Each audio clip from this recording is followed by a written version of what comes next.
Alors, pour cet exemple, je vais réaliser le fichier G-code pour l'usinage d'une roue dentée en utilisant le logiciel SolidWorks et le logiciel Kanban. Alors, en utilisant SolidWorks, nouveau, pièce, OK.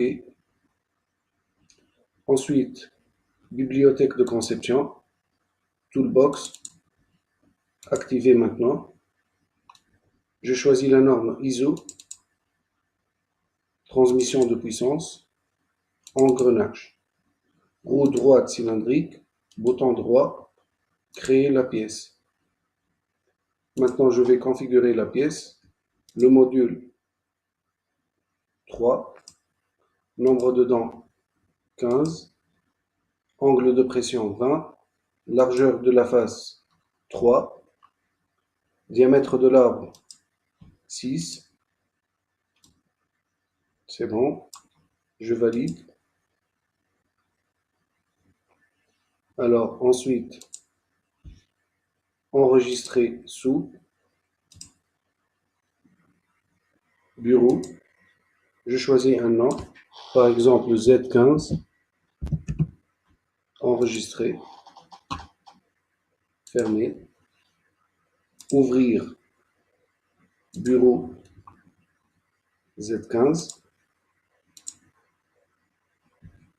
Maintenant, je vais créer une mise en plan. Donc, nouveau, créer une mise en plan à partir de la pièce.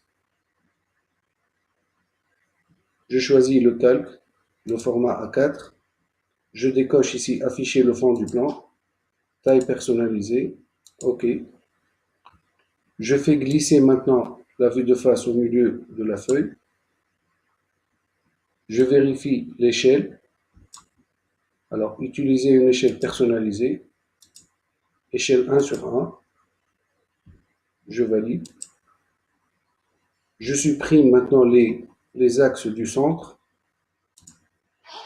Supprimer. Et enregistrer. Alors, Z15, enregistrer.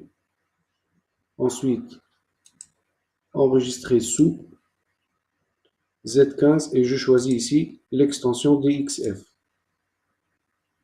Enregistrer. C'est fait. Je peux fermer maintenant SolidWorks et je lance le logiciel Kanban.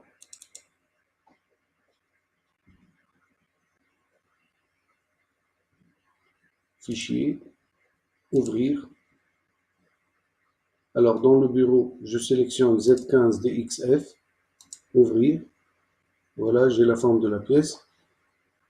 Ensuite, je vais utiliser les commandes joindre et convertir en polyligne. Donc pour cela, je sélectionne le cercle qui représente le perçage ou bien le diamètre de l'arbre dans une fenêtre. Édition, joindre, édition, convertir en polyligne. Ensuite, je sélectionne toute la pièce. Édition, joindre, j'accepte tolérance de jointure 0,1, OK. Édition, convertir en polyligne. Je dispose maintenant de deux polylignes, l'une pour le cercle et l'autre pour la forme de la pièce.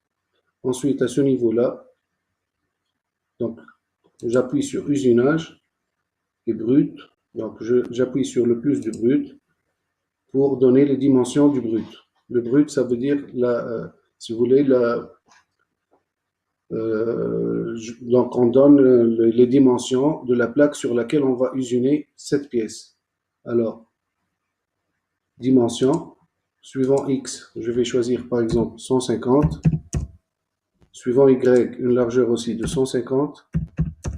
Une épaisseur de la plaque Z3 ou bien 4. Alors, les dimensions de l'outil, choix de l'outil, diamètre de l'outil, bien sûr, suivant la fraise qui existe sur la machine. Par exemple, je choisis un diamètre 4. Forme de l'outil cylindrique. C'est bon. Maintenant, je peux glisser la pièce. Donc, je la sélectionne dans une fenêtre et je la fais glisser dans le carré qui représente le brut sur lequel on va usiner cette pièce. Alors, pour cela, donc, je sélectionne la pièce dans une fenêtre. Bouton droit, transformer, déplacement. J'appuie un premier point à ce niveau et un deuxième point pour positionner la pièce au milieu du brut. Ensuite, j'appuie sur le polyligne qui représente le cercle, contour, et je définis ici contour intérieur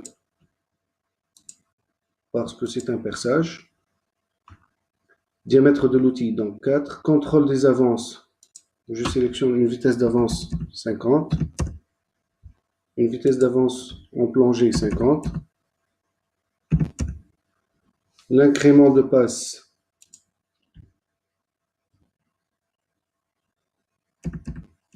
4. Alors ensuite, on a profondeur finale moins 4, c'est bon. Ensuite, je sélectionne la polyligne que représente la forme extérieure, contour. Alors pour ce contour, ce sera un contour extérieur. Diamètre de l'outil, c'est bon. La vitesse d'avance 50. En plongée aussi 50. L'incrément de passe 4. La profondeur finale moins 4. Ensuite, usinage. Générer les parcours d'outils.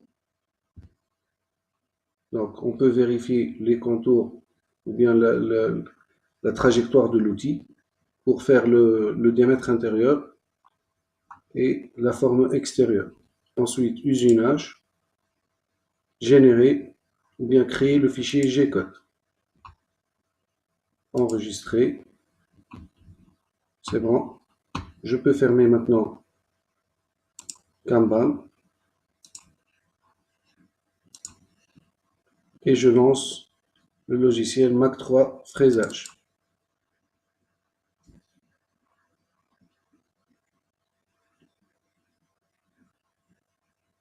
Alors, après le réglage sur la machine, le contrôle du brut, je mets la machine en marche, j'appuie sur arrêt d'urgence, fichier, charger un programme, bureau, je vais choisir Z15NC, ouvrir, et je lance l'usinage.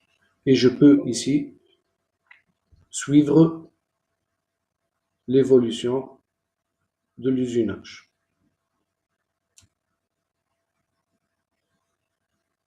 Alors ici, c'est le déplacement de l'outil suivant Z. Et on peut remarquer à ce niveau l'évolution qui sera faite et le parcours de l'outil.